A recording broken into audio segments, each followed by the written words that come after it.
Happy Tuesday, everyone.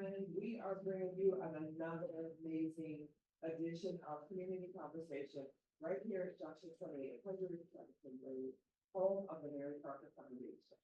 Today, we bring you a continuing conversation of continuing education. Where do we go from here?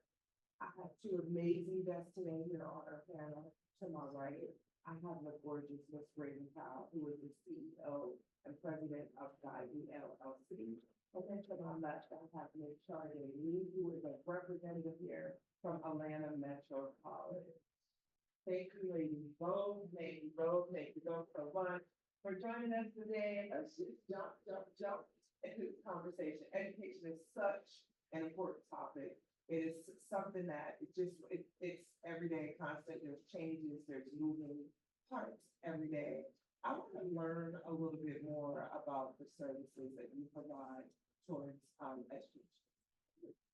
Well, first, I just want to say thank you for having me today, Angela, and thank you to Ms. Mary and Mary Parker Foundation for inviting me to speak a little bit about Godly. So, Godly is a career guidance service. We try to think of ourselves kind of as three prongs. So first, you're thinking about empowerment and independence. So how do we inform our community about the opportunities that are out there, and specifically thinking about skill trades, expanding people's knowledge base and capacity around what a skill trade is. So that's kind of one aspect. The second aspect is collaborative partnership. So kind of what we're doing today. Meeting with people, allowing them to connect with individuals that are looking to get into skill trade opportunities. So making that connection piece, and then the third piece is more speaks to the advising piece, so the personalized advising. So allowing people to have career assessments and kind of walking them through their options that match kind of what they're interested in, their skill sets and their assets, and then matching them with opportunities that kind of work for them. So that is a quick overview of kind of what Godly does. Yeah. I have a couple questions. That sounds very interesting. Please share that's what it is about you. And of course, And thank you, guys, for having me. I appreciate this lesson. I thank you very much for Foundation for this topic.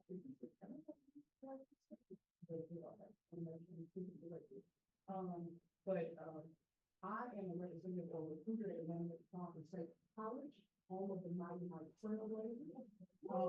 And I have the pleasure of recruiting and being an outreach specialist. We're a 2-year, 4-year institution, so we offer all kinds of programs there. It's a college. You know, you don't need to go to college, but learn the skills that you can do. The most important thing I want to talk about it necessarily is we're a family. Our niche is kind of right there in between the student who was super sure about going to college, and then that student who said, I'm kind of getting in this thing. I'm not really sure, but I'm going to give it a try. We try to hone in on those skills, and guess what? If you can't make the class, you feel like our goal is to provide a responsibility. So we have graduates, our oldest graduates are last spring, I want to say in their 80s. So we have an early 18-year-old from first out of high school, and then we have I think we're going to get to a family. There's plenty of people there. Our college is built for the community that it's in. There's a lot of history there. There's opportunity for about 50 years university. Since 1974, 500 students. It has been a blessed way to see. So it's a miracle on Liberty College. We're a family, we're an education institution, but most of all, we need to succeed. I love that. Let me ask you, I heard you say you have a graduate who is leaving, and you have someone that you're not being sorry. I heard you say that you're student, or do you guys go out and look for the student? Any recruitment job, there's one of the avenues of recruitment that you have to take. You have to go to high schools, you want to go to the alternative institutions, and that's your typical, like you go to college, you're going to go to those places on your that's what you're going to do. However, if you're a good recruiter, you understand what your college represents and what it's about. And you go to the places necessary to get your people. For us, that's community.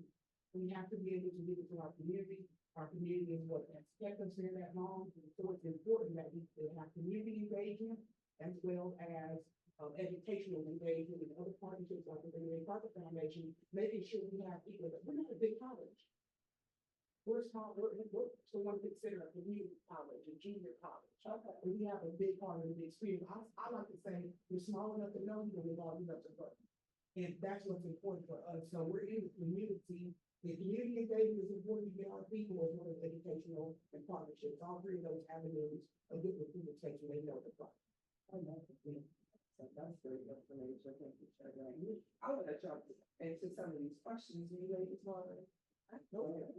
I want to ask you first, Raven, what are some popular educational options beyond the traditional classroom, and how have we evolved in recent years? Yeah, I think that is a great question, and that question is kind of what got me here. So prior to me having my own business, and I worked in education research, kind of like full time. But prior to that, I was a college and career advisor, right here at Douglas High School. So I'm from Atlanta, went to the Benjamin Live High School, no breaker.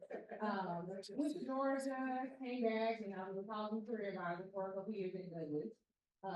If you know anything about Mays and Doug, you know, we're big rivals, so when my kids found out, they're like, oh, you're a traitor. A little bit, but like we're family, right? And so, with that work, with the organization I work for, brilliant organization, but it was very much college focused. Like it was, so all the resources, any professional development, any person that they brought in to kind of help us do the work is here at North College. And for me and a lot of my students, and not necessarily me, because I went to college and that was the route that I chose. But I just recognized there were a large swath of my students who did not want to go to school. And it was not because of their circumstances, it was because of sports.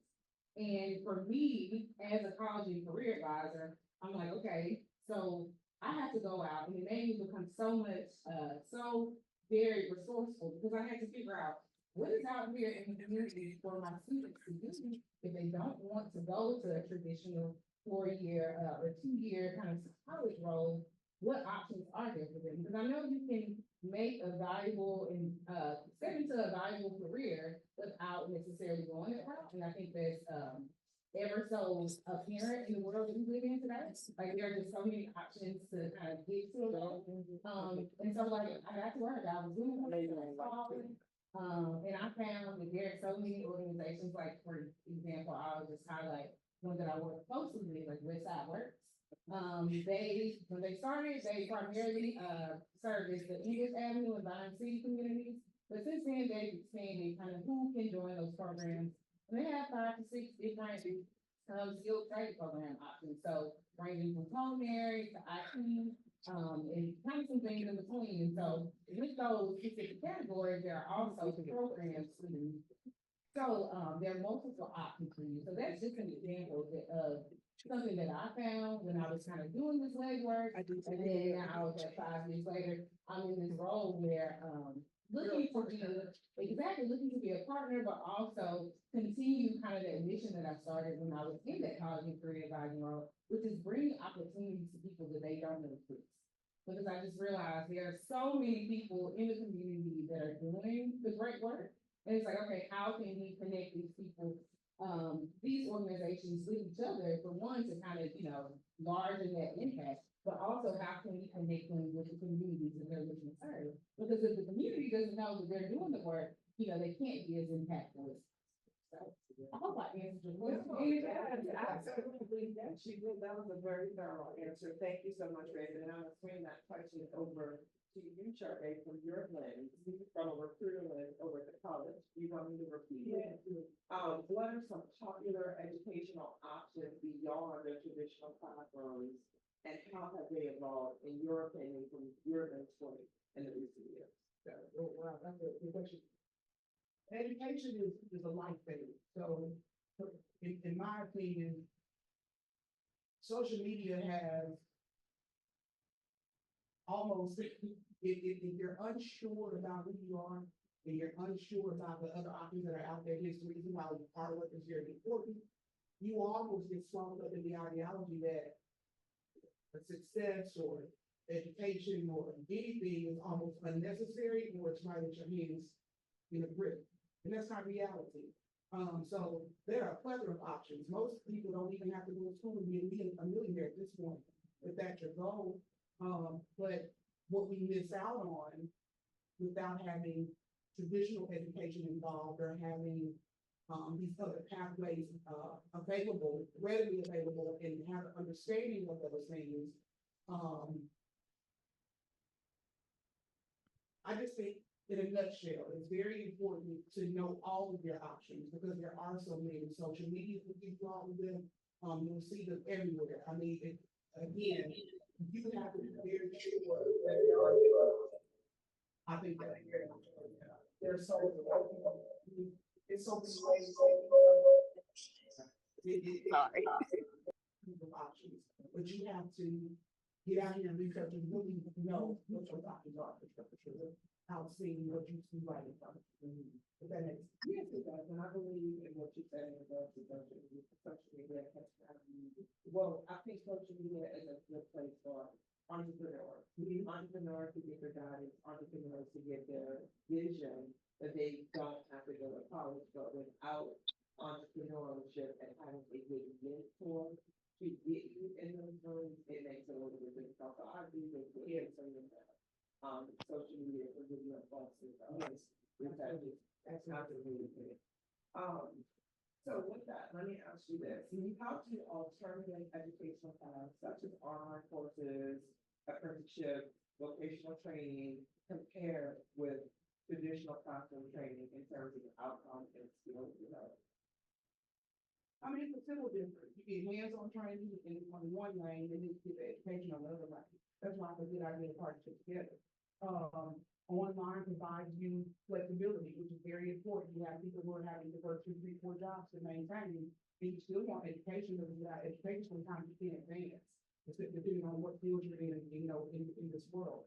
So I think that, online, all those things should work together with traditional classroom. It shouldn't be one or the other. It shouldn't be a competition. You need both men and men.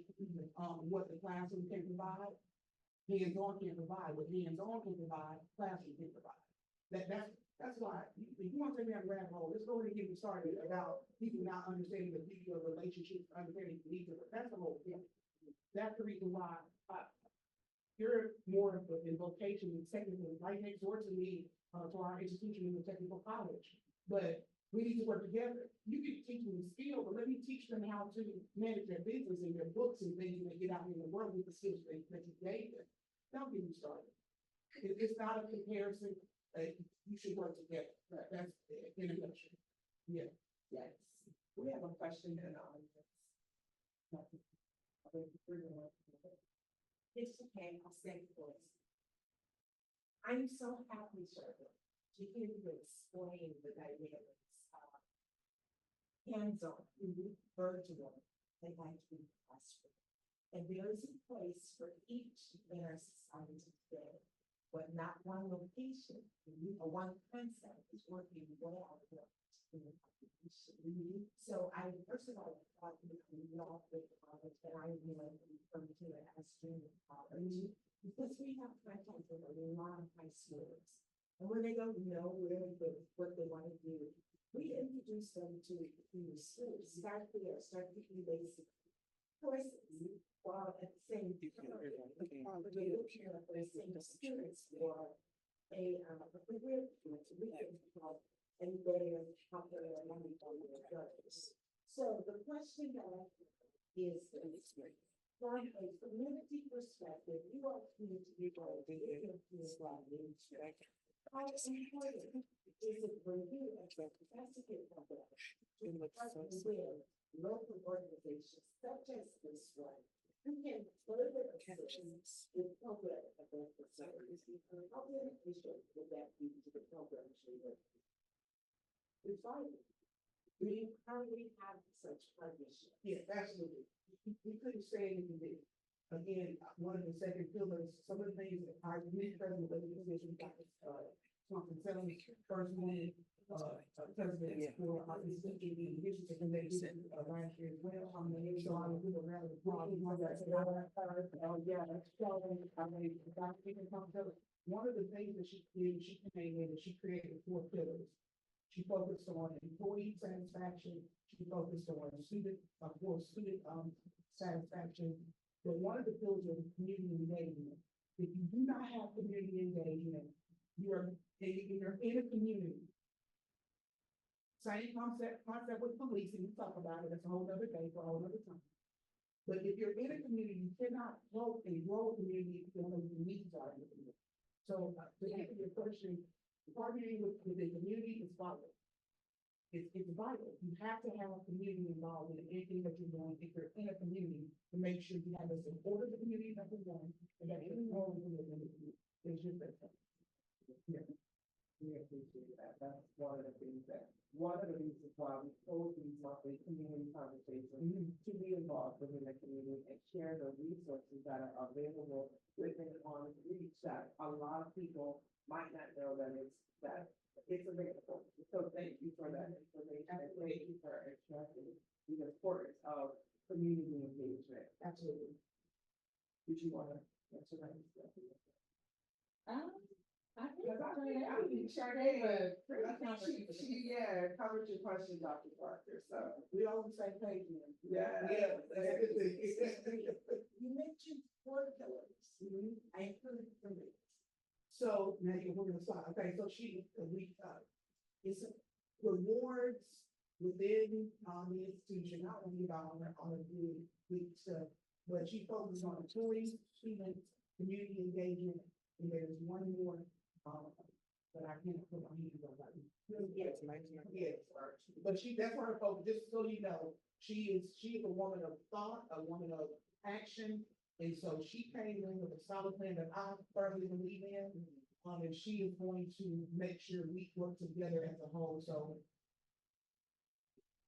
if you can understand that, and if you want to partner with our college and we help one another, I think that getting to her is important because she is very community oriented, and she's very student focused, and she wants to learn. So I think it's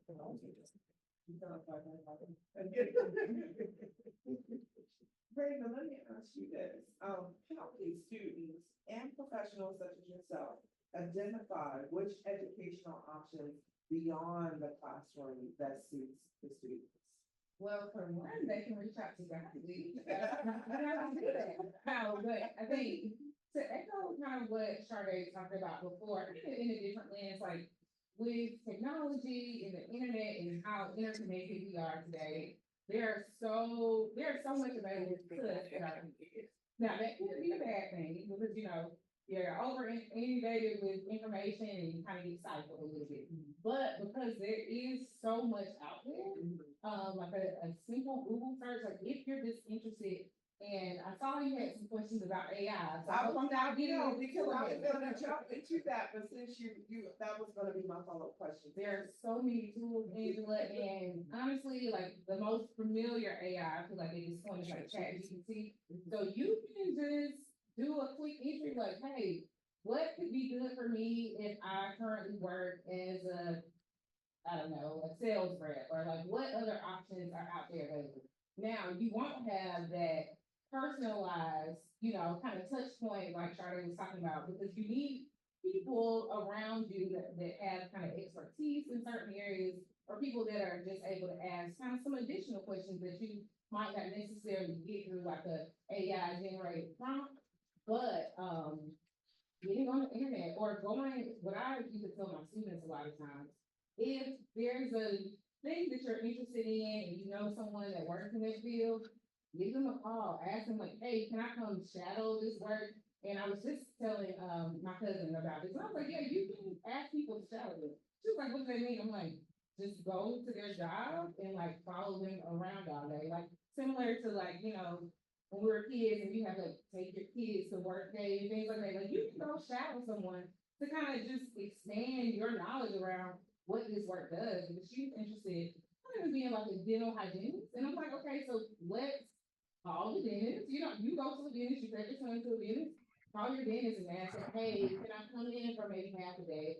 This is the kind of thing that you do. It's like part of the work that I do at Guidely is, like I said, being resourceful, but also trying to open people's minds to maybe something they hadn't considered before. Really kind of just building knowledge, because I feel like, through schooling, through the Lord, like I just have all this information in me, and I think a part of my work is to put it out there. help people just figure out what is it we're here to do in this lifetime. But really, what you're suggesting, kind of sounds like, is how do these individuals get mentored? Someone that they want to mentor them in their field, and that's amazing, because that's something that we strongly believe in here at the Mary Carter Foundation is mentorship and being able to partner individuals who are looking for mentors. So that's great. I'm glad that we have partnerships. Exactly. Help Building build that network. I mean, it's collaboration, and mentorship is definitely key to help push an individual along to their next level. So thank you for that. And since you brought up AI, let's deep dive. I want to ask a couple of questions on AI because it's extremely important. Its interface is here. We've heard about it coming. If you're not familiar with understanding AI and learning how to work it, you can definitely get lost. And in the educational system, I wanted to ask, what do you see as the future of education beyond classroom, like how is AI?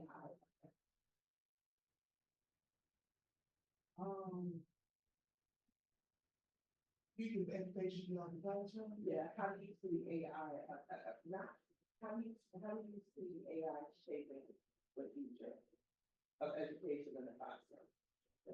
I mean, because any tool can be used as a weapon, education will be affected, pros, good and bad, negative and positive. But we have to get ahead of it and be proactive, because what you don't want is people losing identity in education, because education, especially college, is there to help shape and mold you. So what you don't want are a bunch of robotic people with robotic answers coming into college without any boundaries on how to utilize the tool, thus making it a weapon, if that makes sense. Absolutely. So- It does. That's a great. So I think for the future education, we need to get ahead of it, make AI work for education and not the other way around.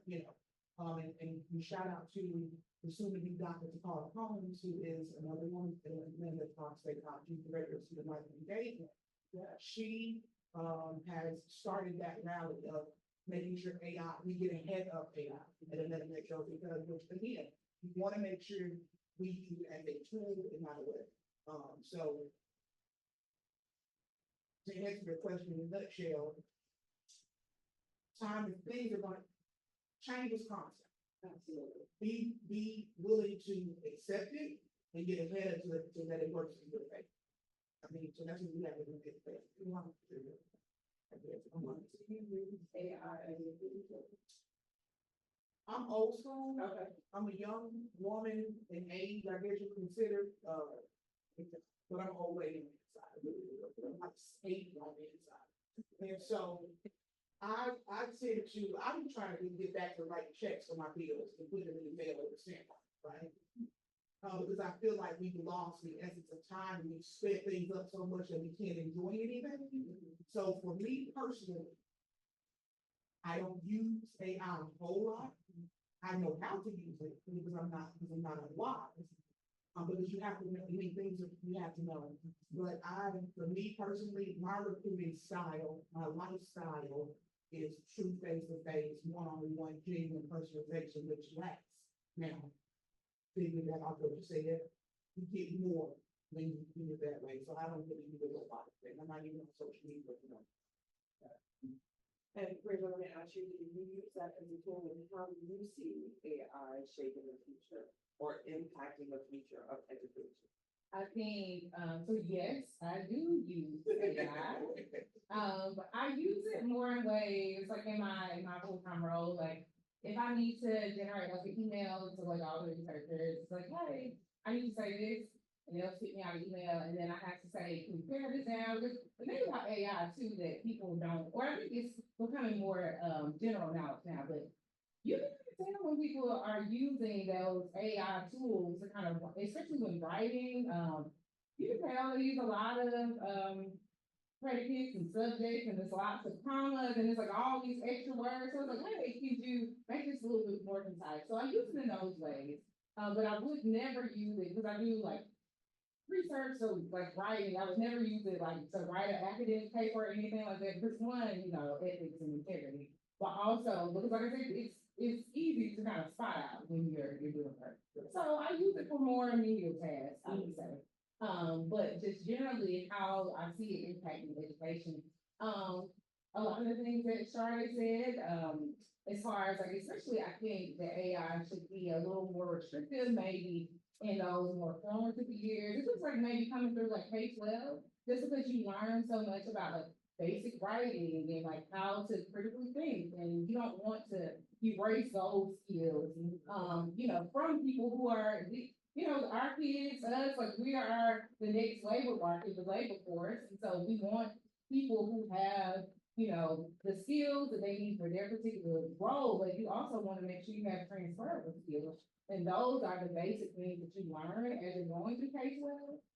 And so I can see a future where, if AI isn't more regulated and we don't get ahead of it, where that could be a detriment to our students and our, future, lawyers and doctors and, people that just make the world go. But at the same time, I think it could be used in ways to kind of improve, how education is. The very quick thing that came to mind, and it's a very new thought, so it's not as fleshed out. But just thinking about, how we integrate more culturally relevant pedagogy in classrooms, so making sure that we have representation of all different types of people when we're like in literature classes, in English, when you have to learn about different cultures. And so using AI to maybe evaluate, like, look at my curriculum, is this inclusive of, different types of cultures and so things like that. So it could be useful in those ways. But I was not expecting this question today. That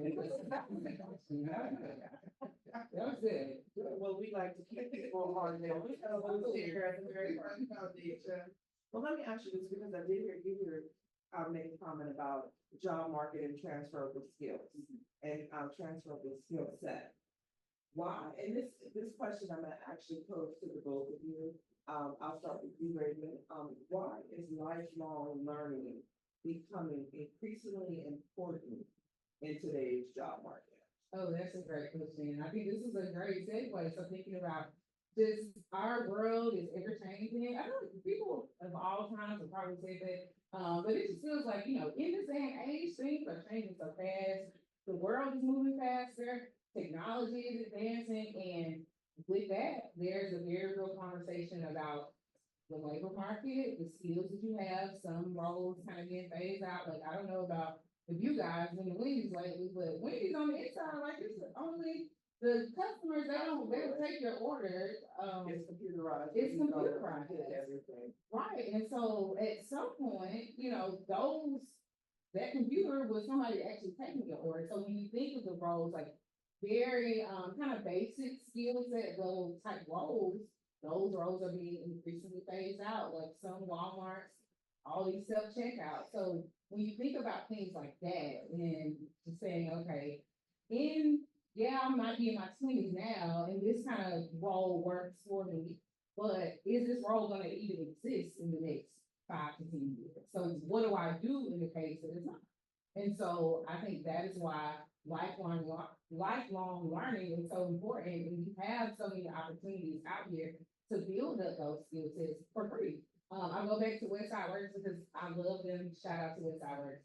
But they have programs, just courses, that cover like Excel skills, Microsoft. So those are for people who, might not have gotten that skill set maybe when you were in school. You might be a little older and something that's kind of recently developed and you need to kind of brush back up on those skills or things like that. Or you even have larger corporations like Verizon, for example, they have this program called Skill Forward. So that's a bit different because you can go through these programs and actually get certifications, but you can get a certification in AI, cyber security, IT, like all these roles that are becoming increasingly important in this, technological world that we live in. Those are options out there. So I feel like for anybody to stay current and you have this idea that you want to work for a certain amount of years, it's important to continue to brush up on skills because day to day, year to year, things are changing. You said drop some really good gems. I want to learn a little bit more about WhatsApp because it sounds like there are tons of alternatives available for individuals. It's just a matter of doing the research and doing the work. That's where God comes in. having that question as well, and I'll repeat the question. Yeah, you can. Just so you believe, why is lifelong learning becoming increasingly important in today's job market? I mean, we touched on it several times, things change all the time. Nothing stays the same, and then this is a life skill set, not just in the job market, again, I'm a overall thinker. You just can't, if you're always the smartest person in the room, then you may want to change the room with you. You have to sharpen tools and skills all the time, you have to stay sharp, because you don't use tools, as they say, so I think this lifelong learning, just having that mindset puts you at an advantage, not only in the job world, but in the life world. You know, it doesn't make sense. It's important, unfortunately, to answer the question directly, it's important in that world simply because things are always changing, machines are being added. People are being removed from it. It's no longer people based, it's machine based. So having those skills sharpened keeps you valuable. Or what's the white person name? But just in life in general, you always want to be in a room sharpened, you always want to make sure you're always ever learning, period, in every situation in life in general. So having that mindset is not only good in the job world, but in the real world. So, Definitely about this interesting thing for that. As we're speaking about life learning, I kind of want to have a follow-up question to that. And I'll start with you, Sharday. What are some effective ways for professionals to continue their education and skill development outside of formal schooling? So continuing that schooling. I guess it would depend on who you are and where you are in your life. If you're working for a larger institution or larger corporation, know your corporation, know what jobs are available, know what they're looking to do in the future so that you can know if this is where I want to go. If I want to go this route, we can provide any internal certifications for me to take. Is there something I can do? Knowing what's out there, again, being knowledgeable of options is always a thing. Also just knowing. I guess it's just, I don't even know how to explain it. I know I don't want to sound repetitive either though, and not answer your question, but the knowledgeable options, that's the way you're gonna say. You have to constantly, again, that's a mindset. If you want to dig, you want to be inquisitive about what's going on around you, knowing, hey, and it's not to say that you're just always wanting to be nosy and just, but you want to know what's going on around you, you know how it affects you and what skills and what you have to prepare yourself. So I guess that's what I hope I answered the question. No, you did, absolutely. But that, I mean, it sounds so basic, but it's so simple, but I don't know. We have a tendency to make things more complicated than what they are. Your answer was fine. You have a question for the audience. Well, you guys can't tell. It may miss being here for you. But I absolutely want to thank you, Angela. You guys are doing an exceptional job. I could really continue myself. When you mentioned about that you have an 80-year-old and then segue right into lifetime learning, I think the two go excellent together. It's more of a comment than a question. I was impressed with the 80-year-old that we recruited. We were two reasons in closer to that what I want to do with them. But secondly, it is lifelong learning. I can attest to that. I was sharing with my nephew just the other day how one day, I realized how much time we're losing by not memorizing. For example, the day, the credit, the phone, the addresses. Every time we need to utilize those particular tools, it's costing us time. And when we begin to calculate how much time we're spending per week, just looking at phone numbers, credit card, debit cards.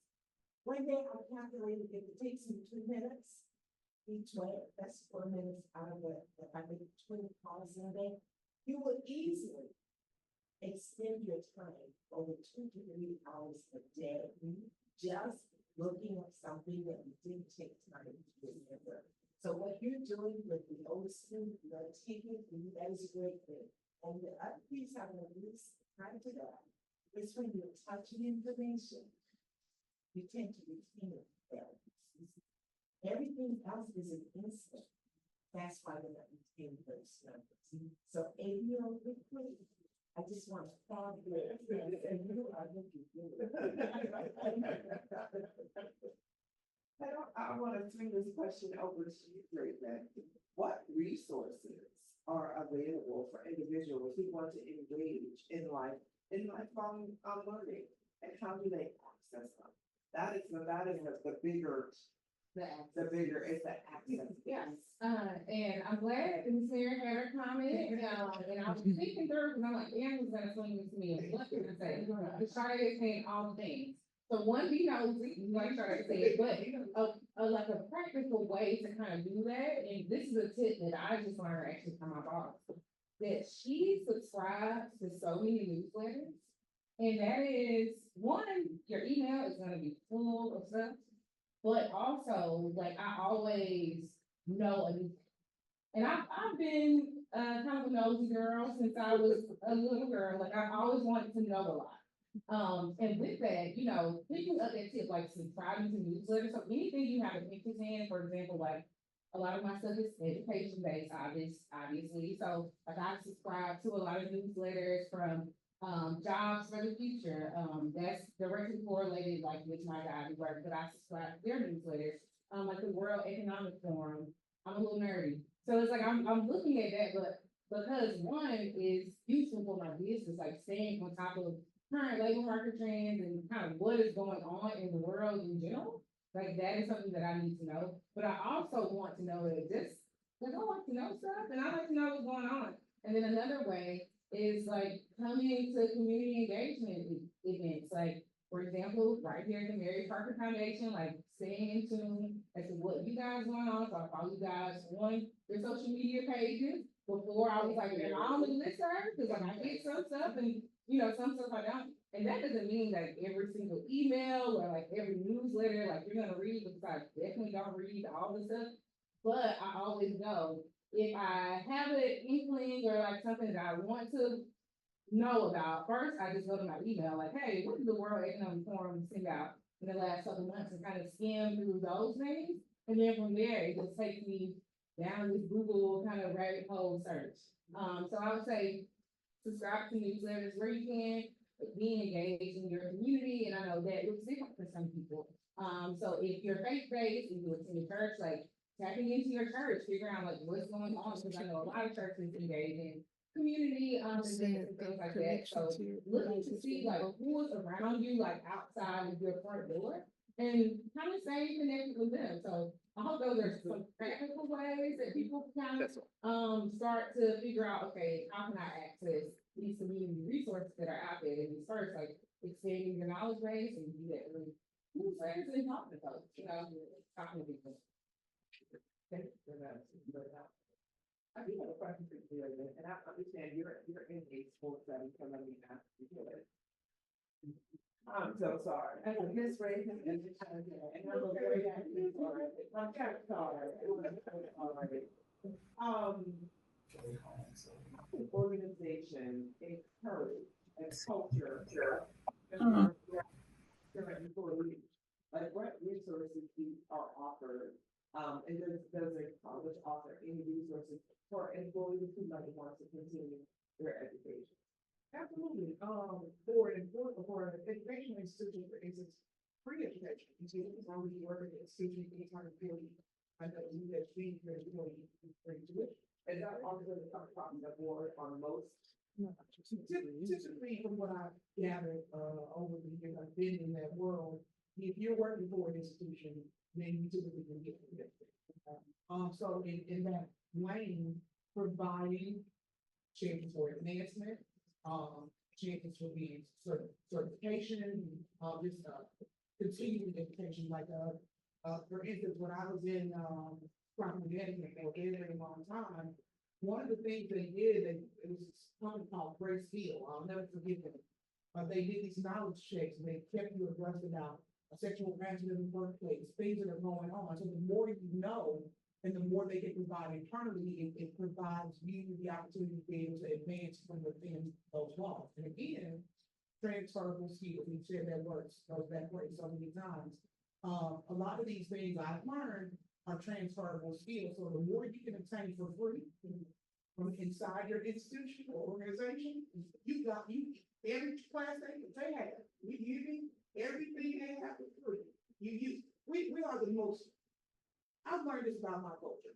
And I'm just gonna talk to my culture. We will not go to human resource officer to save our life. We out there doing for some reason. I don't understand why. Human resource, their job is to provide resources for you. So I dare everybody just take a moment to open up your orientation folder from orientation and read it. You'll be surprised what you'll find. You say, sir, I get my counseling, okay? I get my meditation in the app. I get my free yoga. Everything you have on there for me is for me. And I'm going to use it, okay? Be very clear. So that's one of the ways companies and organizations can be involved outside of being involved with the community. Provide internal, that's retention, that's what you keep people. We want to do work-life balance is important. Listen, we want to talk to organizations real quick, you have to get it together too. You cannot have people home in your spaces for 8 hours and taking all their time from their children and their families, and you don't provide sort of relief. That's kind of insane in itself. Am I right about that? Okay, so it's an organization. You have to get together and provide this type of resources for people who do want to go to work. They do want to come to your job. They do want to advance and be a part of the organization. Because again, you have to work together. But you can't do that if you're selfish. I'll go down the rabbit hole, but that's in a nutshell. Organizations have to be better on their end, providing the resources, and we have to be better at tapping into resources. Because again, if you don't use it, you lose it. So we need to tap into those resources. Stop by human resources office, see what they got for you. And if you don't see something you like, make it a deal. Okay.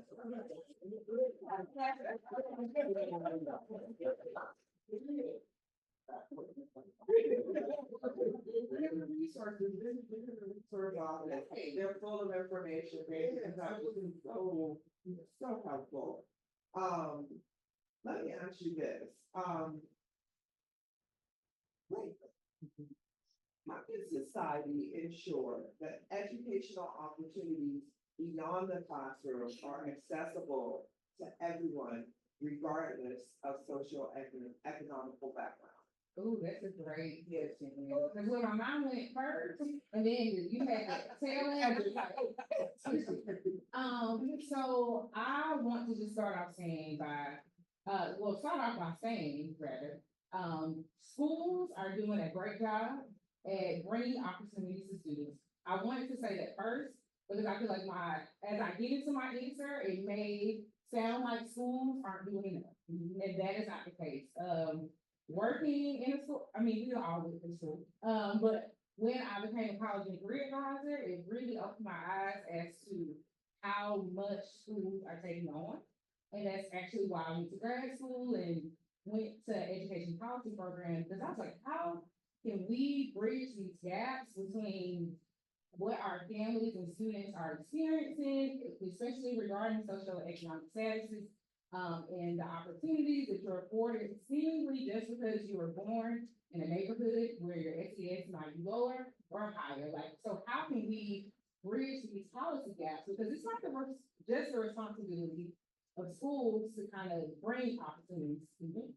And so in my research, right, I got into this whole community schools framework, and that's what a lot of my organization is kind of based off that framework. And that just says, the culture ties between community organizations, schools, and families are in businesses, the better outcomes that you'll have for students and families. And so with that being said, I think the way that we get better at kind of doing this work is with organizations like mine. So like right now I'm trying to partner with school districts and schools to kind of bring just a different lens. And you have so many partners at schools already, but it's like, how can we continue to strengthen the relationships that we have with schools and community organizations and businesses that are actually employing people? How can we make sure that all these people also have mutually beneficial relationships? like Charmaine kind of highlighted in her last response. So the question is, how can we do better? We engage in cross-sector collaboration, so that was like a lot of my research in my master's program.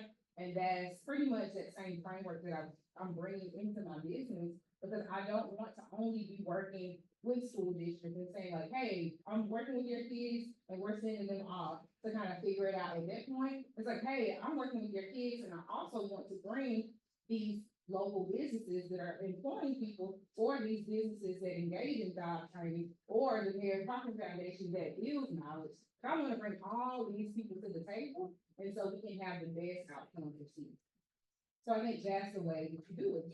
You have to work together. It's not a one person and one vision. And I like to kind of highlight that when I talk about my work too, because I don't ever want to come off as like the savior trope where it's like, I'm the end all be all. If you don't do godly, you ain't doing nothing. And it's like, no, that is not the idea that I have. Like, I know that my idea, my vision is not the first time somebody had this thought, but it's like, okay, we have this thought. How can I find other people that also have these same thoughts? And how can we kind of build our capacity and collaborate to kind of, elevate the growth? And I feel like that's our purpose. And everything that you're saying, everything that Charlotte is saying, it all trickles back to the collaboration within the community and really getting to know your community and who, what's available, who you can tap into. Thank you for that answer. Thank you. Yes, yes, she said something that is very important. You know, the time is now.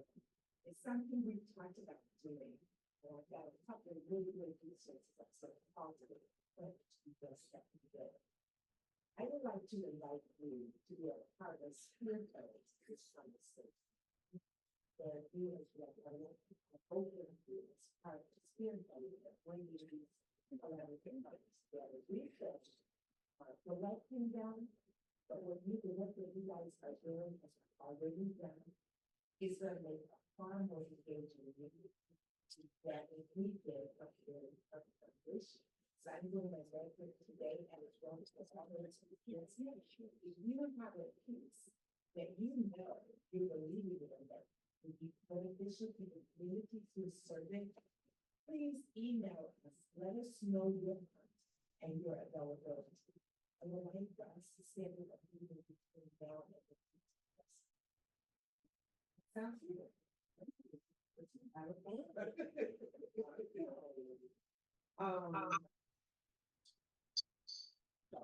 Good question for you. What role, do you think, or let me ask this, how can vocational training be integrated with traditional educational paths to provide a more comprehensive learning experience for students? And I think I touched on it a little bit earlier, that if you give the skill of the hand, let the others give the skill of the mind, and how to navigate, and how to collaborate, and how to put the skill to use to make way for someone, not just someone, some people. I think that's, again, we're gonna harp on it 100 times, because it was the basis and foundation of the strength of our culture anyway. Having, which we've got away from, getting down that road. But you working together is gonna be vital. You can't. I've talked about the one. Yeah, you just can't do it. It doesn't work. I want our audience to truly understand what we're trying to say. Yeah. We all need each other. We love each other. Community or vocational, we all each other, and we need a part of what you have, what we're offering here at the Mary Crocker Foundation. We all need each other to help oil and to help push our community along. So I wanted to ask you that again, because you did touch on it. Yeah. One needs the other, and I want everyone to understand the big piece in all this is collaboration. It's so important to collaborate with our partners, with our community, with the organizational leaders that's going to help move our students and our culture along to where we're trying to be. So that was an, you said, yes, but it's the togetherness. And that is where we need to push us moving forward. I think we have another question that we wanted to you.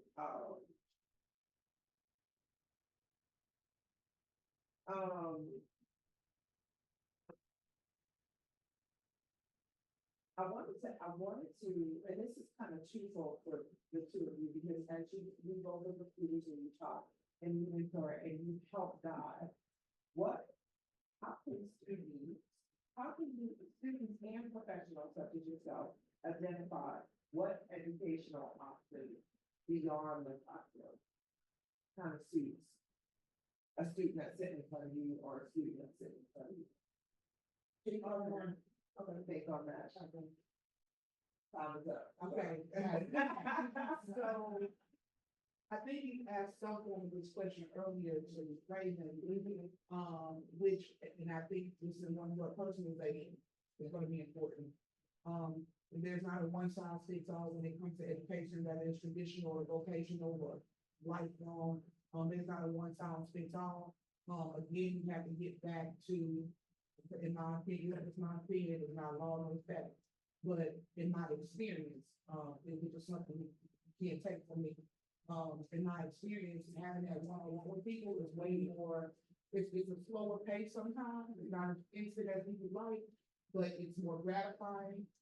It gives better results when it comes to, being able to really help someone mold their future. Hence the reason why I'm the first person to tell you that college is not for everybody.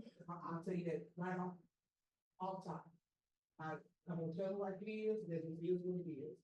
But it's not for everybody. Traditional college is not for everybody. But again, if you use it properly, it can benefit you in so many ways. And so I think that in that light, you have to be able to understand that it's necessary to go back to the question. Well, let me pivot away from that. Okay, and let me ask you that, because you reference, experiential. So let me shift the question, going down that road. Can you share examples of how experimental learning opportunities like internships or field work have significantly impacted a learner's career or personal development? Absolutely. Here's the reason why I bleed black and red, and then the State College trailblazer. I'm a trailblazer to the core. I put black in LA. And it's simply because of the journey. First coming in as a student, and being in a space where you're coming in and you're seeing all these people, all these different skills that we forget. You have an open mind, you can see all these different people in different spaces, all these professors. And then I work with some of them. You said coming in as a student. That's good. At elementary college. You started I started Okay. as a student at Atlanta Metropolitan State College. And just kind of worked my way through. I got involved. I became student government president for 2 years. And then I went on to become student government treasurer. Being in those spaces put me in different rooms, different opportunities. Because I was able to understand that relationship with currency, and I was able to understand that being collaborative, working in my community was super important, and it provided even more transferable skills for me to have to be able to get out of the door and really play my purpose. But going through that in experiment makes me even more passionate about what I know to be true. Working together, gaining and gleaning from those who are in front of you. And that's why I'm so big on college. College is just not about going and getting the books and getting the information. College is about being molded, being impressed upon, impressing upon others, gaining what you need to, adding to, we go to the community K-12, y'all, we all do the same stuff.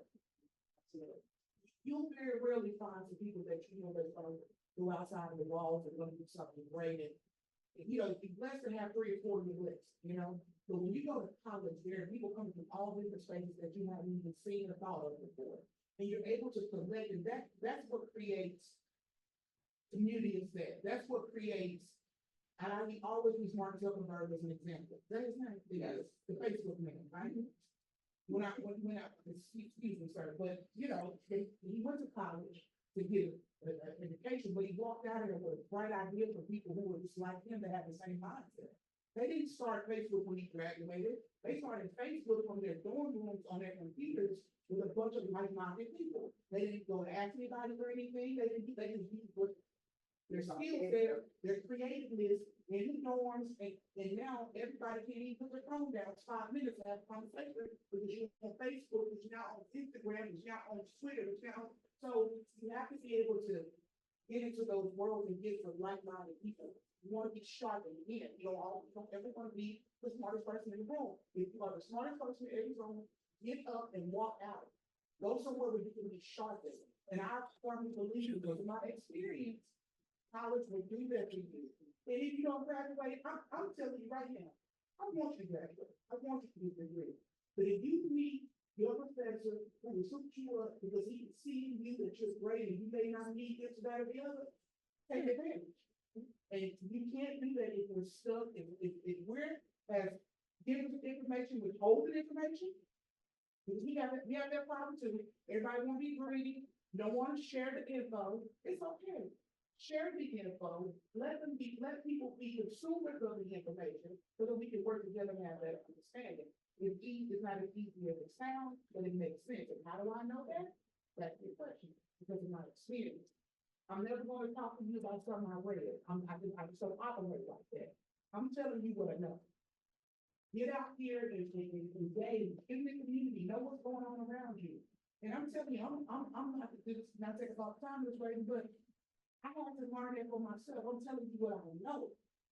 I have so many, I was afraid to say that I'm that girl. I am. I'm telling you right now, I am her. It's fitting. It's not only it's fitting. I was born this way. I'm just that girl. And I had to realize it and be okay with that. But I'm not that girl enough to be the smartest person in the room. I can't do that. I'm not gonna set myself in rooms and not know how to sit down and be humble and listen. I'm gonna give you some knowledge today. Right along, and I'm saying that with so much passion because I believe it, because it's true. You have to get out here, not be afraid, but it's up to us. People who know better, they see better, to get out there. And you talked a little bit earlier about how to navigate these students. We are getting to these. There used to be a time we could go to people's homes and knock on their doors and say, hey man, I know that your baby is school today, something going on with your baby. Tell me what's going on so I can help you. Parents need resources too. You have to get out here, you have to beat your feet and move around. That's again, I'm old school like that. You have to beat your feet and get out here in this community and do what you can do. We can talk about it all day. We're not talking about AI, we're talking about We can turn all this in vain. education. You know, that's just me, you know, I hate to take it, that route, but I can't help myself. I'm gonna be obedient, the way I lead is earth. I'm gonna be obedient and do what thus says the Lord, and that's what it is. But we have to be able to do that, and I'm a firm believer in it. Working, I can't wait to you. Well, that was So my next question, from the audience, I'm gonna ask. Woo. Lord, thank you. But I wanted to go back to the question that how important, well, with technology, for us to run the world, how important is it for our children to be creators of some of this new world? And what are we doing as educators to ensure that all children have access to food? Because that's really the parents.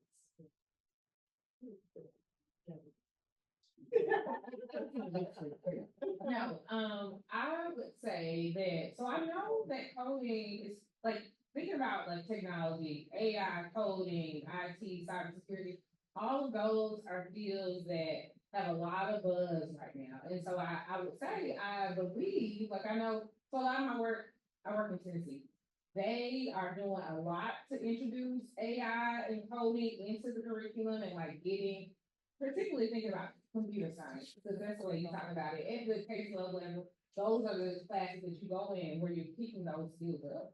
And so I know that I'm sure because Tennessee is doing it, I'm sure they're doing the same thing here, right here in Atlanta, right here in Georgia, where they're trying to increase students' touch points with computer science a bit earlier. Because even outside of what kind of research says, I talk about something that I read in the book. You know, I'm sorry, I'm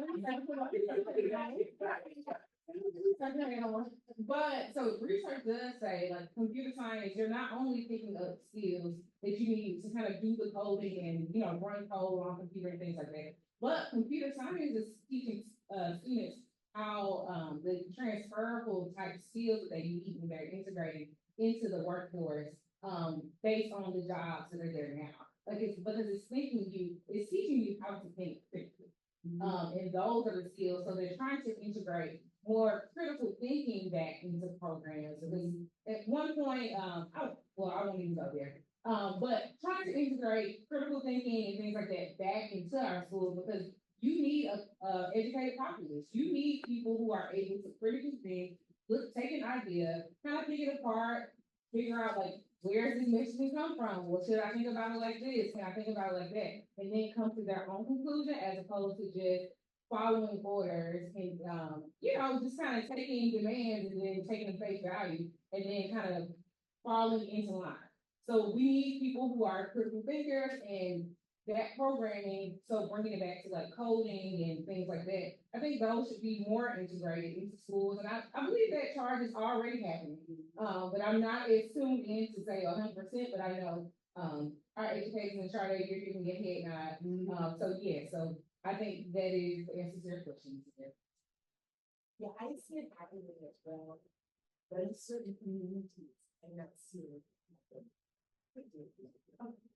So we're talking about our community rates.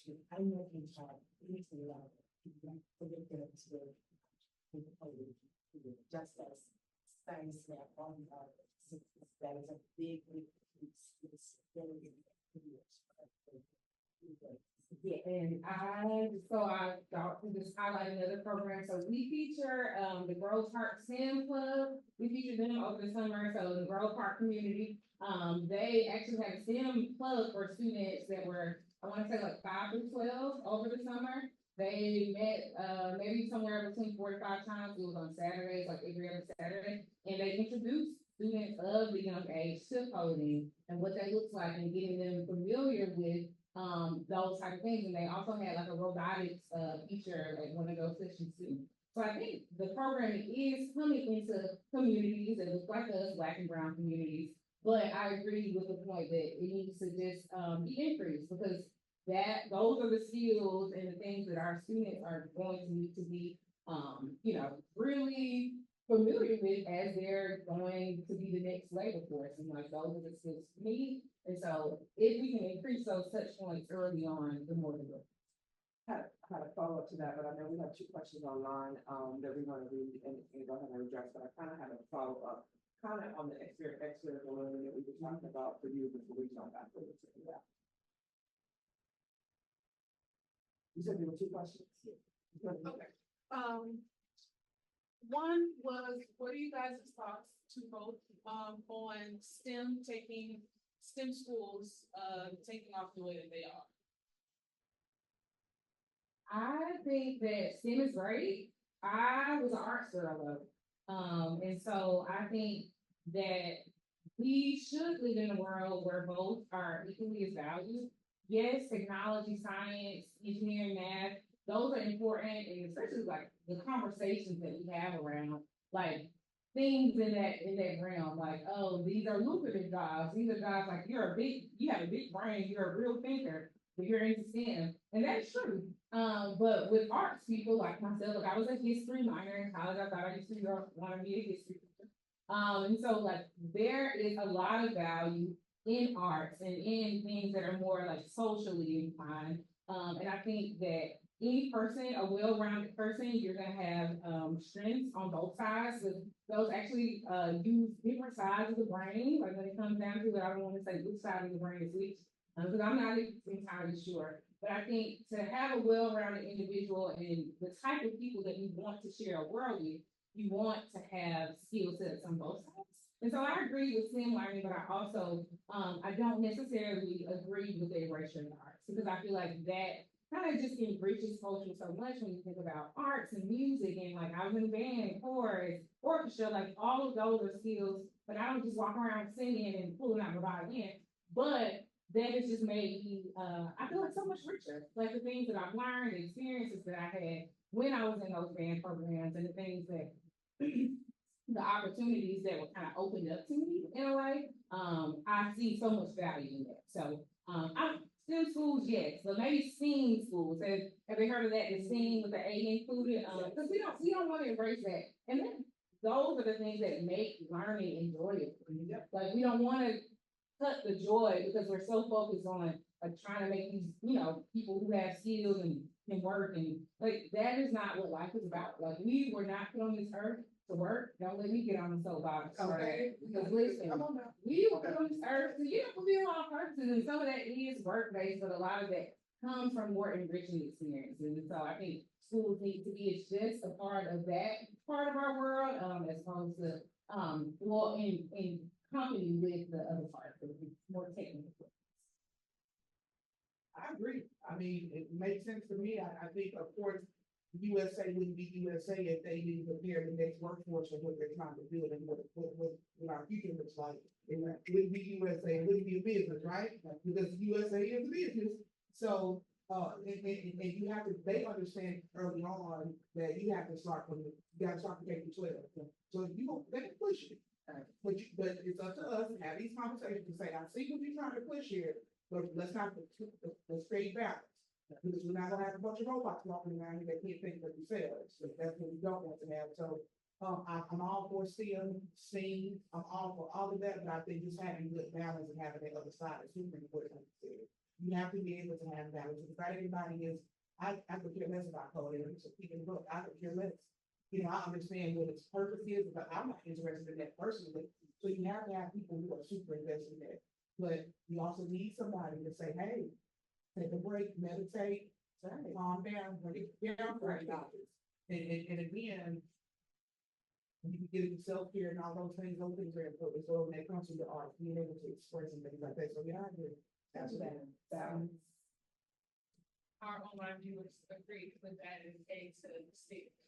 So our second question is from Gordon. He asked, could you talk about the importance of the foundation of reading and writing and what the foundation reading and writing has in critical thinking and in your personal versus your professional life? Oh, that's a fully loaded question, I guess. He said the importance that reading and writing have on the critical thinking in personal and professional. The foundation of reading and writing has on your professional. You better know it. I mean, without that, you're able to be led in any way. Slay, come on, we know this. This is basic stuff. That's how you be able to keep slaves in space for a certain amount of time. That's how you're able to control people. You dumb them down to control. That's basic. That's personal professional. If I can't read and write, I can be taught what's wrong with writing without having a thought in my own mind. I mean, that's basic information. Because quite frankly, if my children, if I can teach them to read, write, and math, I'll send them out there. Because those are the three things you need to be able to read, write, and math, and stuff. And God, you'll be all right. Let them answer questions. Let them know they got. Hard up for you. So that's just me personally. It's basic stuff. It's a real question because some people don't believe it. They're in school. Yeah, children are not right person anymore. You're not right person. Somebody's not right person. This school is different about their penmanship. And so, but it taught you a skill of taking honor of what you presented to someone, what it looked like. It taught a different skill. So that's basic. What, Mr. Gordon? All right. That's the language is one of ours.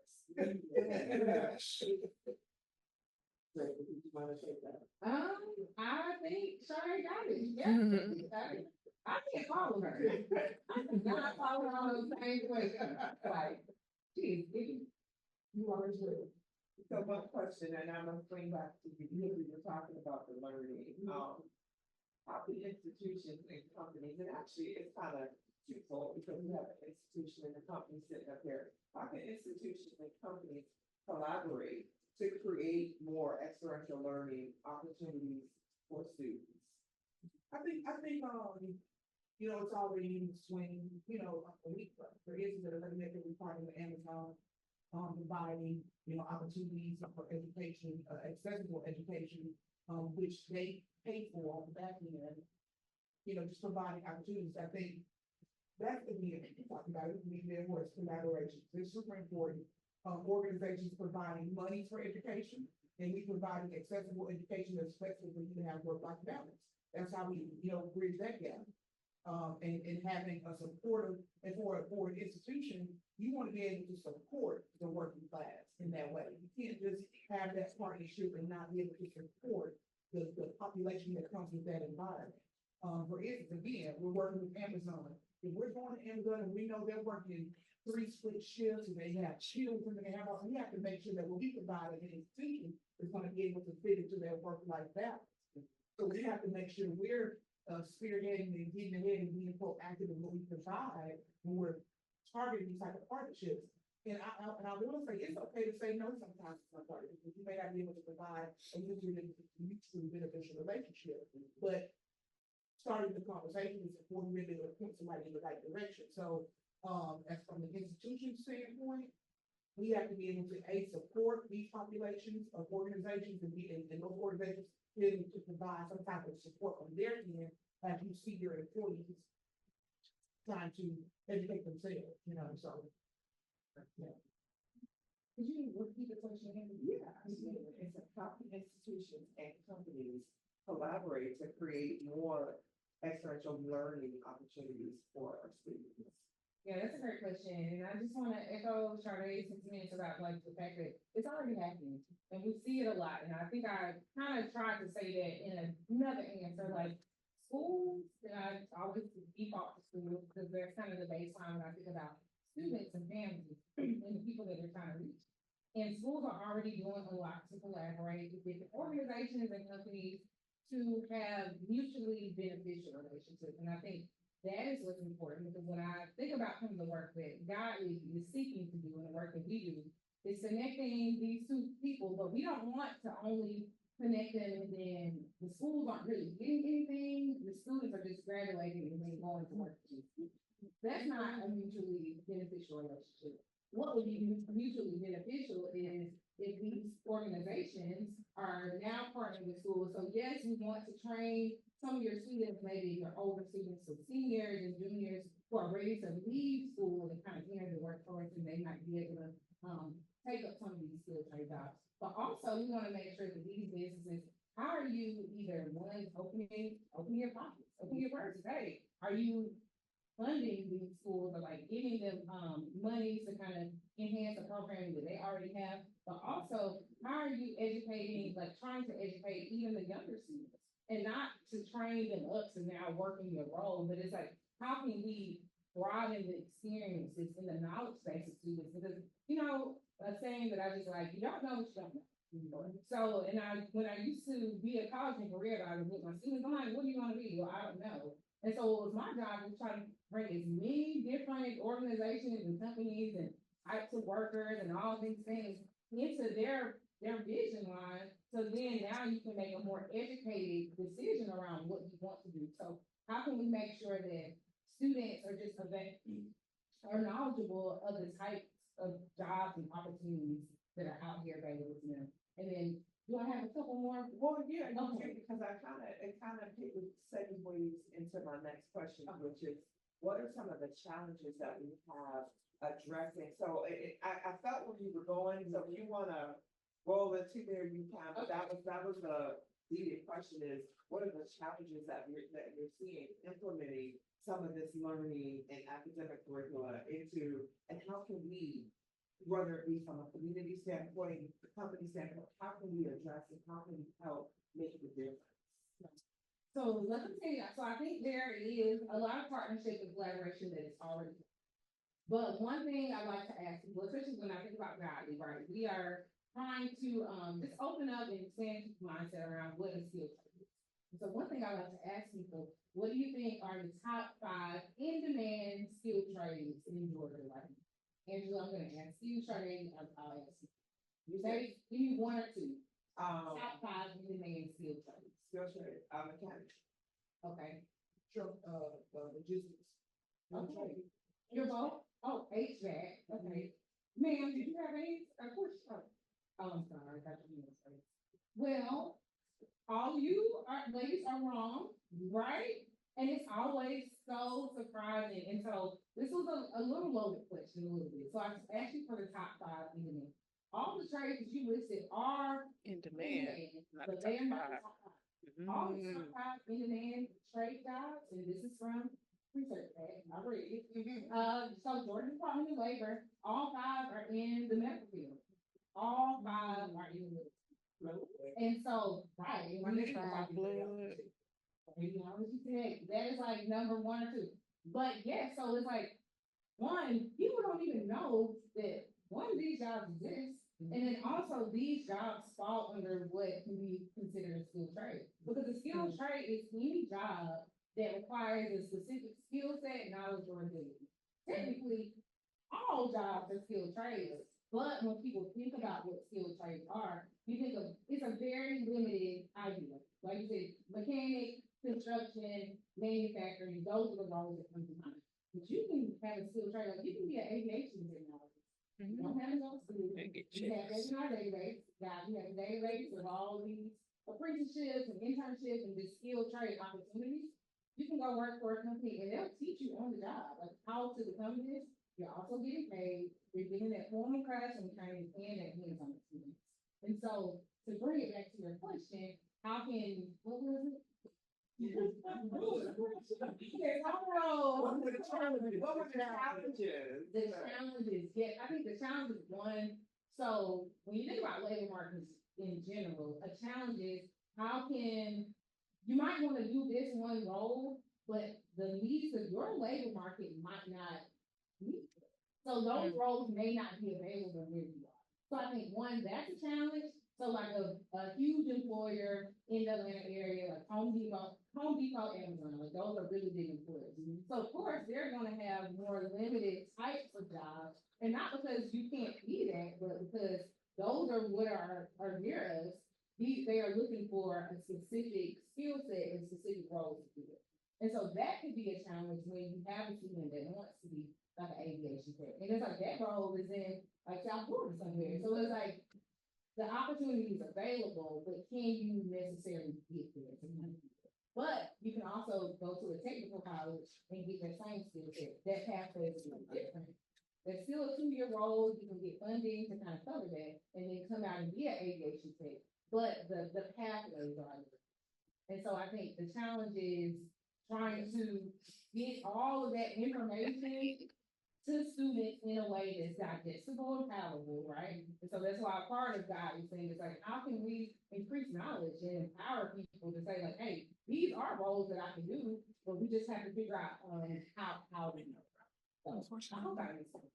You did an amazing job. Did you want to add? Again, I think what you said was spot on. Another part of that challenge in the educational world is accessibility. Again, you want to be, say, you have aspirations, but we haven't really done a good job of making that information palatable, of making yourself approachable, so that I can say, hey, I want to be, but I know exactly who to go to get that information. We have to work on, as old school as I am, I still know that when I go to a hospital, I got to put my guns on, because I need to be approachable, right? I can't go to the hospital with heels on, thinking I'm, this, and the third. I'm auntie at the high school, I'm friend, twin, and I have my J's on, because I know that's approachable to me. You understand? So we have to get back to a space where we have to meet people where they are, number one. Number two, the information, you have to know who your audience, know who you're talking to, and then making it accessible, finding routes and lanes. There's no way the student shouldn't be able to get a smart card or some type of Uber discount so they can get from A to B. Not everybody's parent is at home during Starbucks, going to the gym and doing yoga and picking them up from school and fixing them snacks. It's not reality. We still have latchkey kids. We still have children who need, insecurities is another challenge. Because when you're worried about, people don't think this is real still, but it really is. When you're worried about, is the light gonna be on when you get home, or, on top of, I don't have the best shoes because I'm not can't afford it. And on top of, I have to worry about my little brothers and sisters. You may not have time to be thinking about how I'm gonna get to aviation school in South Georgia. But if somebody is able to stand in front of me and understand where I'm coming from and can relate to me in that way, then I'm more attracted to that. And I can gain more from that because my community understands my need and my community is taking accountability for my needs, and my community who understands me better than my community. So we have a responsibility. And again, we could go back to when I remember when I was growing up, your neighbors would wish you if you did something across town. People across town will live here. And they're gonna call your parents. If you run into a man before you get there, they gonna whoop you. Then the woman will, they're not trying that shit again, right? Sense of community is a thing that we have, that we lack, and I'm gonna say it, street side, if you want to. It's specifically in our culture. We have lost our sense of community. Can you imagine Harriet Tubman trying to do her job? She already said that it was difficult because some people just didn't even want to hear it because they didn't even recognize that it was an issue. Imagine if people just didn't do, if there were no, you have Black Wall Street, they're so sick of, let me say this. You cannot compete where you cannot compare. I'm sick of us trying to compare and wait on somebody else to come do something. I don't need to do what you do. Yes. I'm equipped to do what I do because it's in me, not on me. I don't need to compare and wait on you to give me something to do something. I have every skill set that is necessary, and my sister has a skill set, my brother has a skill set, they have a skill set, you have a skill set. Do I really need to wait on you to keep asking you to do something for me? No, probably not. Right? Correct. If I have sense enough to not to use what's in front of me, if we have sense enough to get together and do that, and we have to take account, you can't ask somebody to treat you some way, and we don't treat ourselves that way. I'm sick of that too. Let me just say that when I have the opportunity. You can't ask someone to treat you some way, and we don't treat ourselves that way. And I'm not saying that for everybody, because there's some people out here that beat the pavement and get out here and really do the work. But if we will work together, I don't care what color you are. If you down to do what's right, let's get it done. That's right. Like I don't care what you look like. And if you ask me personally, that's in my personal life. I'm not saying in my personal life. I don't care what you do. Do you have a skill set?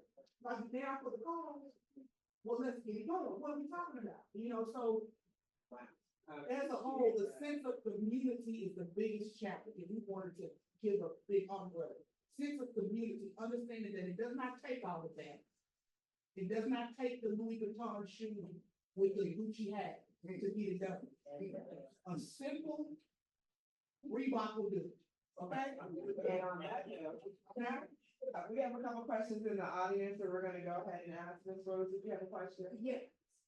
I have a question. Our church.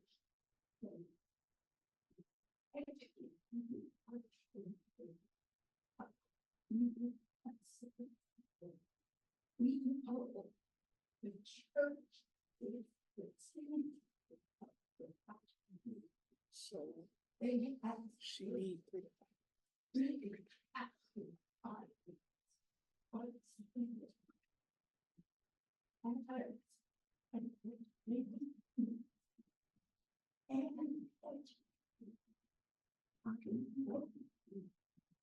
And even our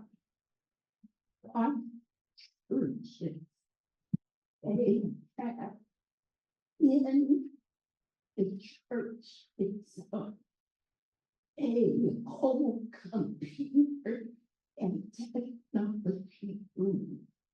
Their kids and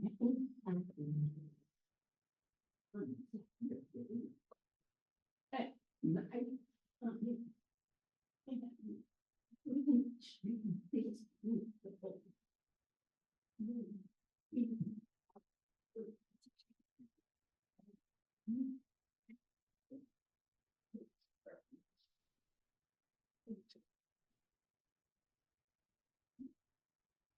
And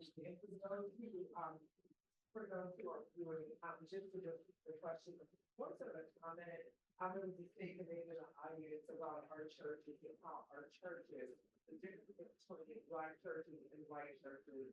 I'm not gonna say white churches, I'm sorry, the difference between black churches and other community churches.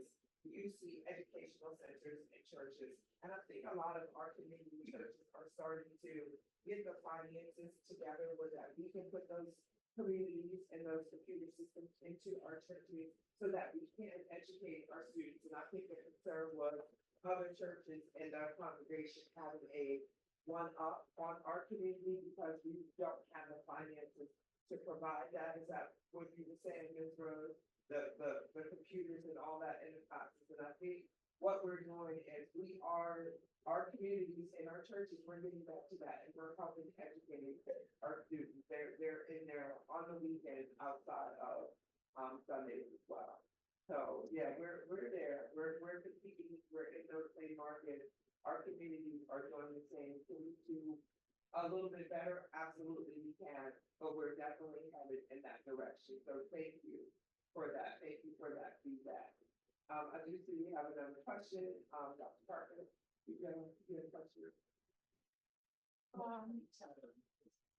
Online asked, what are, do you guys suggest any virtual learning opportunities, courses or careers?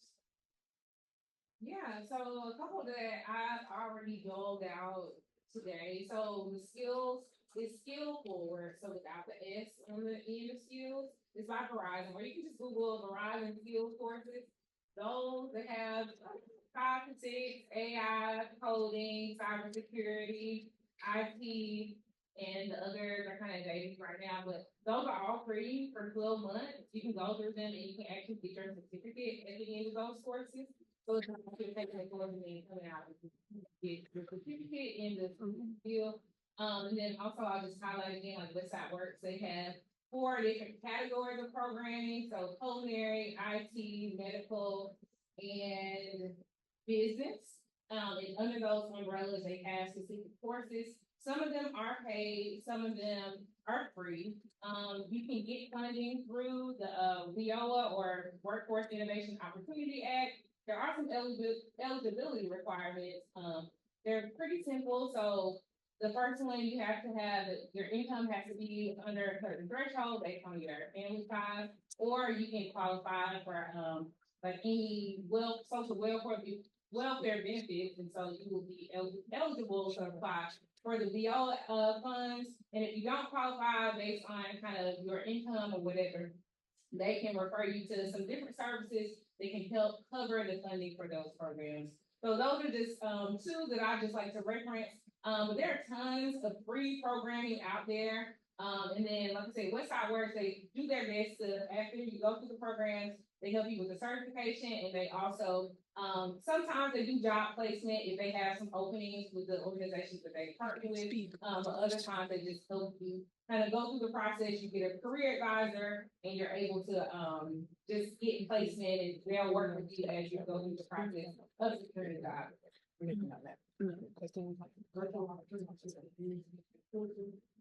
Okay. They don't have. And then in the process, they knowledge, we understand that we have the range, so we understand that there's a particular population that may need flexibility. So we have online courses. You can take one class at a time and go to it. If 62 or older, you go to school for free. Know that. And you can come in one class at a time. You can sit up there on your computer, get as much help as you need. So we have a plethora of options. So if you're needing to have work-life balance and you need to be able to go to class, one class at a time, you're not going to get there. Then you do that. We have those options for you. We have a whole adult learning department. Dr. Coquito Lavie is one of my faves. Her job, part of her job there is working technical, but also making sure that our online adult learners over the age of 25 learners, who have real life issue learners, who have to go to work to a job learners, have the understanding of the opportunities that are available, what kind of support they need to be able to be successful with online courses. So, yeah, AMSC has that for sure. Also, we're, And James, I really, I have started, and, this question is, like I said, the last statement that, the Atlanta Metro is the 62 or over, you know, and that was our state street. I believe these, pulling it out and out factor issues, but I firmly believe that if any institution can use like this rewarded, there are 23 institutions that can use like this rewarded. But there's a waiver that is very simple. You provide your social security or a copy of your birth certificate, sheet on, you fill out 5 questions, I don't know, you go to. I'll fact check that. It's been. Yes, it is. Yes, okay. I checked it. Okay. Just Oh, for yeah, yeah, so you can go to school, that means you can go to Georgia, anything in USG, you can go to school. Yes, yeah. yes, no question of that. You guys have any type of program, My institution for sure is veteran friendly. We love veterans at Atlanta Metro. Mr. Jordan Adams, who is a representative for veterans, he takes care of all the veterans there. Let me tell you something, he is a vet, he is passionate about vets. We need vets to come in, he needs some help over there too. He needs part-time gig, come over and help Mr. Jordan.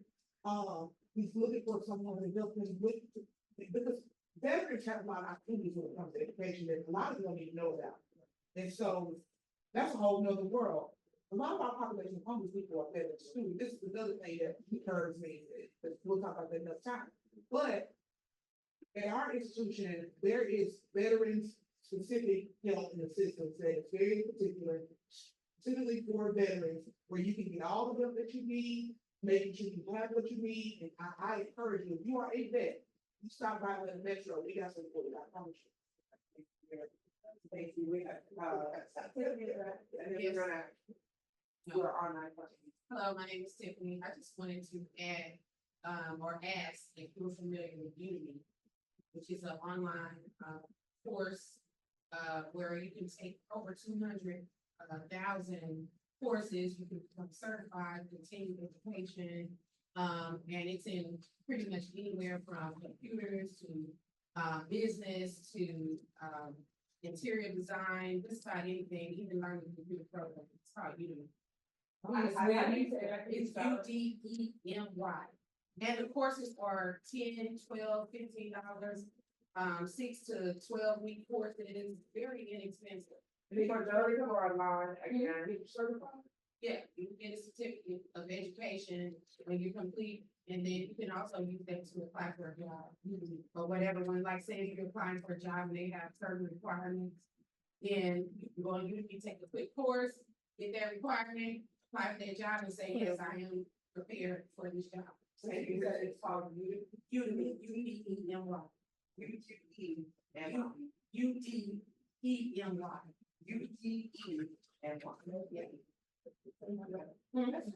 Oh, and one last one I'll just throw out too, and I see we have another question. But, Goodwill does a lot of free programming. Same thing, you go through the courses and you come out and they actually help with job placement and all that. So Goodwill is a great source. They also do like veteran specific work, but if you have, students with disabilities or have disabilities yourself, they work with you, closely to make sure after you go through the programs, you can also get, job placement. So they're also a great resource. And I wanted to kind of close these and wrap things up and say thank you to both of our guests today. Raven, can you share with our audience how everyone can find you and get in touch with you? Yes, so I have a website, www.godly.org.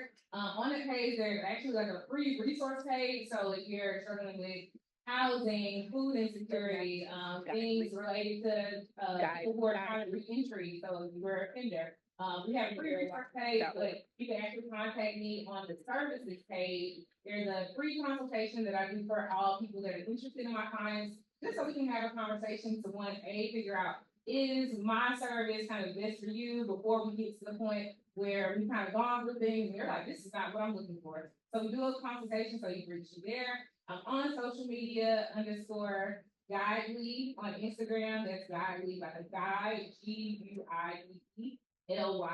on the end. I'm also on LinkedIn. We're on TikTok. Guide me 7 at TikTok. Please follow me on TikTok. Those videos are hard to make, and I'm making them. And then we're also on Facebook. So we are everywhere. Again, check your social media channels. You can also find our online Sharday. I want to turn it over to you. How can you find you? You want to put up on the Atlanta Metro. I'm not on social media, but you can give me a call, we can do. Now I have my desk phone, I'm using phone numbers, like write these down, 404-756-4714 is my direct line. But you can also, one more time, 404-756-4714, that's my direct line. And then if you don't get me there, you leave me a message, you call me on my cell, my work cell, 404-832-5655. And if you're an emailer, you email me, I email you right back, slee@atlm.edu. slee@atlm.edu. The cell is 404-832-5655. You need it in? The email. The email. Email slee, Esli. SLE@atlm.edu. Ladies All and right. gentlemen, as we always say, conversations are not silly, but we are in the community. Thank you for tuning in with us today. But we're not gonna end. We have some closing remarks from our founder, Dr.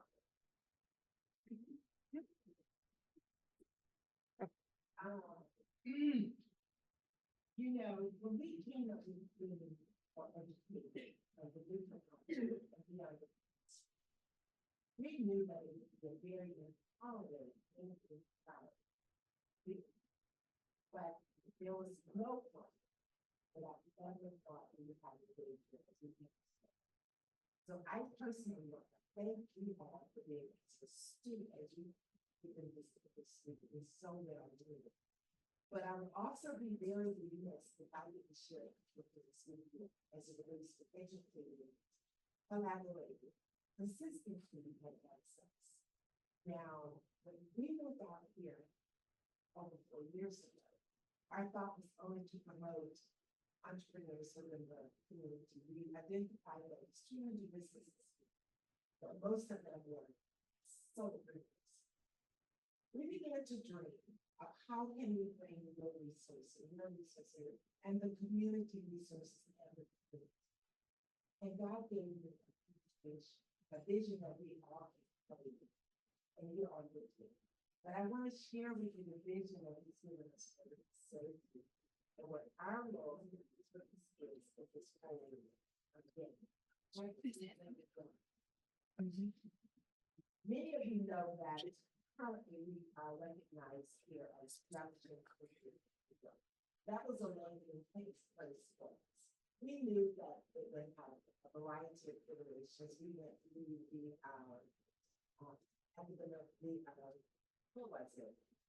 Academy, while thinking of what's out of it. What our community said to us about education, collaboration, and all of that, is we're doing it as we go to this community, but it's so scary. We still have to work every year for the individual pieces, but we're working. We are planning to provide one of the solutions, especially for the South Side of the world. So we are building a 6-story, of course, the community has to agree.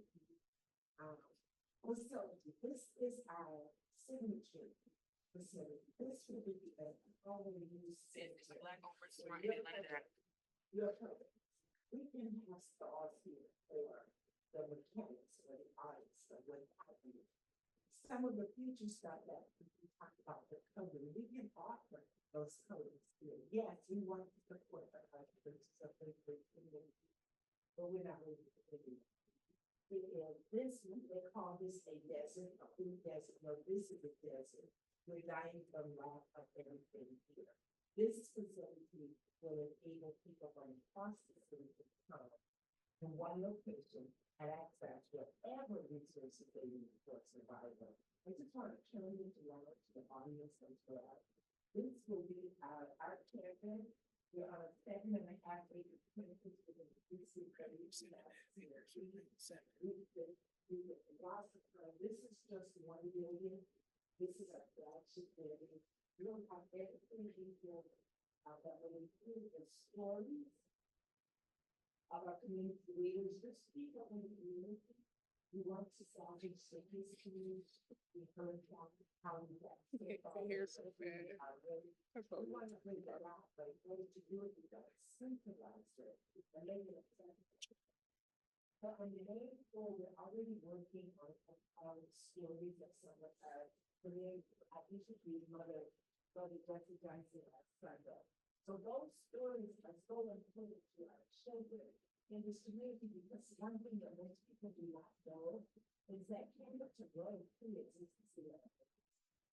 The other parts of the history here is that it's all connected and related to the military bases right up here. We need to bring that history that concerns us so that our children who are attending these schools and living on these streets will understand where it came from in the first place. So stay tuned. We'll be calling on you for resources, and we're going to ensure that all of our partners know what we're doing and building. And while we're at the planning stages, making this a really wonderful. Thank you so much for allowing me to present this. We are so excited, and we'll continue to update you as we move it through. Thank you. Thank you, Dr. Carter. Ladies and gentlemen, on that note, we will continue today's session of community conversation. We look forward to seeing you maybe time next month, the last Tuesday of every month. 10 and 12, grab a partner, at the party, can't show up in person, listen online. We look forward to seeing you right here is where the conversation is.